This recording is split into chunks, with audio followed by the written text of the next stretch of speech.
Maman Bikoudi. Le monde va à 100 à l'heure. On court, on scrolle, on s'agite. Mais derrière les écrans et les sourires, beaucoup se sentent vides, déconnectés, off. On donne l'impression que tout va bien, mais à l'intérieur, c'est le chaos. Les pensées tournent, le cœur s'épuise, on survit plus qu'on ne vit. On se compare jusqu'à ne plus dormir. On s'use pour tenir une façade. On se dit, c'est la vie. Mais au fond, quelque chose s'est éteint. Le cœur est off. Ah, Zambé Songabiso. Alors, on cherche l'oubli dans la drogue, les trafics, la violence, la prostitution, la magie et d'autres perversités que nous connaissons trop bien. On tente de remplir le vide avec ce qu'on trouve.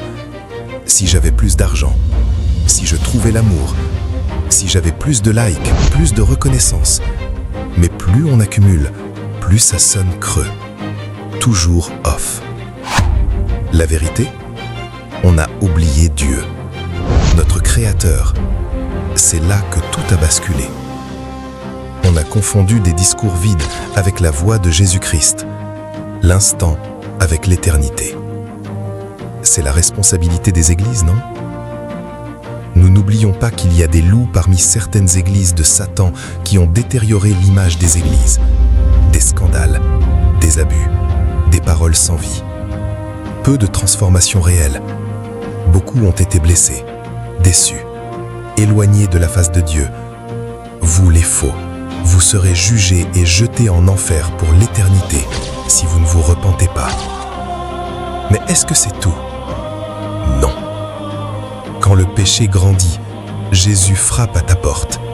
Il est vrai et réel. Jésus est venu pour restaurer ce qui était brisé et perdu. Il a connu la faim, la fatigue, le rejet.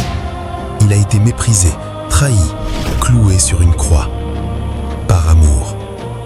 Il a donné sa vie pour l'humanité, pour toi. Et la croix n'était pas la fin. Il est ressuscité. Son amour n'est pas une idée, ce n'est pas une religion froide, c'est une relation authentique. Il a porté nos fautes, nos blessures, nos hontes, et il offre un nouveau départ. Pas une liste de règles à cocher, mais une relation vivante. Pas une morale sèche, mais une vie qui recommence. Aujourd'hui, pas demain. Il relève ce qui est cassé. Il pardonne ce qui pèse. Il rend la dignité à celui qu'on a sali.